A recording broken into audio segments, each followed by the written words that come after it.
If wellness feels overwhelming, it's not your fault. It's just that you were never taught self-awareness.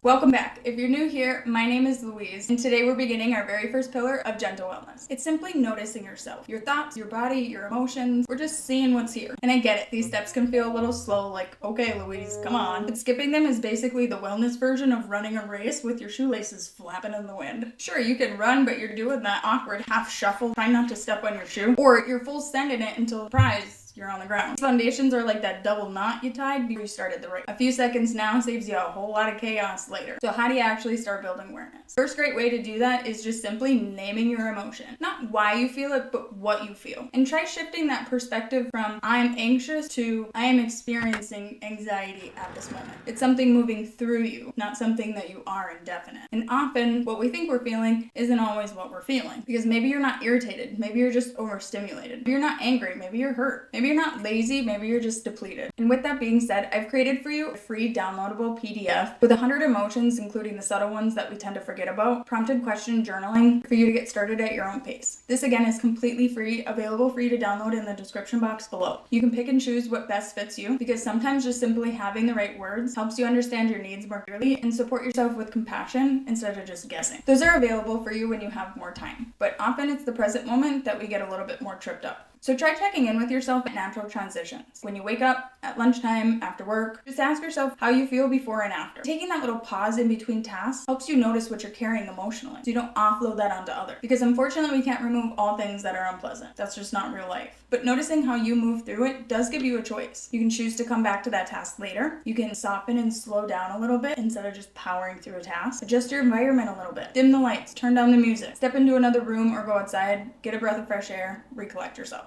You can ask yourself, what would help me feel 2% better right now? Because sometimes just giving yourself a moment of kindness is enough to take a few bricks off your chest. We're so quick to be our own personal critics, but giving yourself a moment without shame, choosing support over self-scolding, that's the real win. That's where the real change starts, by accepting yourself. You can also always set a reminder. Just choose a time that feels doable, not disruptive. And if you did set one and you had to swipe it away, guess what? You can change it and tailor it to a time that sticks. It's just about noticing yourself. You can also use your posture as awareness check-ins. Because if your shoulders are high, it's a quiet sign that you're bracing for something without even noticing. Or if you're slouching or you have a rounded spine when you're feeling defeated or overwhelmed, like you're just carrying too much on your own. Or maybe you catch yourself standing rigid tall, almost overcorrecting because you're trying to hold everything together and appear fine. Your body will often reveal its emotion state before your mind will ever catch up to it. And that goes along with watching your energy levels. If your energy rises or falls for a certain reason, like noticing waking up already tired, or maybe you do feel that spark of energy around certain people or projects. There's a little lift in your chest, a sense of aliveness. It's your body simply showing you what feels aligned and nourishing, because your energy is on it. When you pay attention to where it expands and where it drains you, you start to understand what supports you, what overwhelms you, and what your body has been trying to tell you all along. Another great start is watching your inner dialogue. How do you speak to yourself? Because the way that you speak to yourself matters more than you think, because it shapes how safe, supported, and capable you feel in your own mind. Paying attention to your impulses, your urge to scroll, snack, clean, or shut down. Those are all really great fundamental starting points. Once you feel like you've mastered those, the next step is understanding your nervous system and your patterns in relationship to it. We ideally want to be in rest and digest, but being able to notice when you're in fight, flight, fawn, or freeze helps you respond instead of just reacting. And how you show up for others is often a mirror for what's happening on the inside. If your body is in the fight or confront response, your body senses a threat and prepares to take action. Common signs can look like a surge of anger, wanting to argue, or maybe becoming more controlling in the situation. In the body, it looks like tightness, tight jaw, clenched fists, heat, and a quickened heartbeat. On the other hand, if your body goes flight or escape, it's your body's urge to get away from something that feels unsafe or overwhelming. Common signs of that can look like avoiding the hard conversation, or wanting to leave the environment that you're in, or just hiding behind the busyness of life. And in the body, that looks like restlessness, fast breathing, and feeling scattered or unable to settle. But if you're in the freeze or paralyzed state, your body feels stuck between running or fighting. So it just completely shuts down to protect you. And in the body, that can look like stiffness, slowed heart rate, or a sense of heavy numbness, where it might show up during conflict because your body learned long ago that staying quiet was safer than speaking up. And if your body goes into the fawn or a please state, it's trying to just create safety by keeping the peace. Maybe you're over apologizing or saying yes when you actually actually really want to say no, over-explaining yourself, hoping people will just finally understand you so you don't feel misunderstood or rejected. And that can turn into tension in your body and feeling fatigue and drained from over-giving. So if you find yourself in one of those response states, those moments aren't failures, they're clues. They reveal the story your nervous system still carries and the places inside you that are asking for support and boundaries. And that leads us into observing our triggers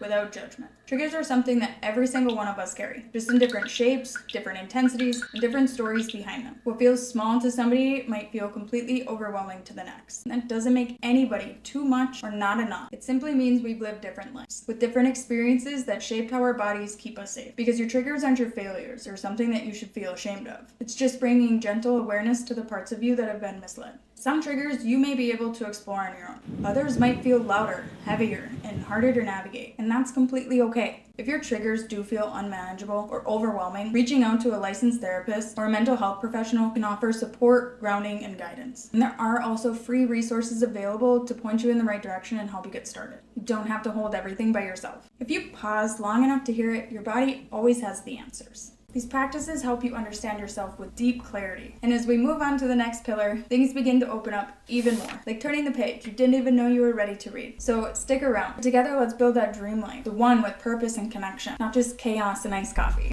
Namaste.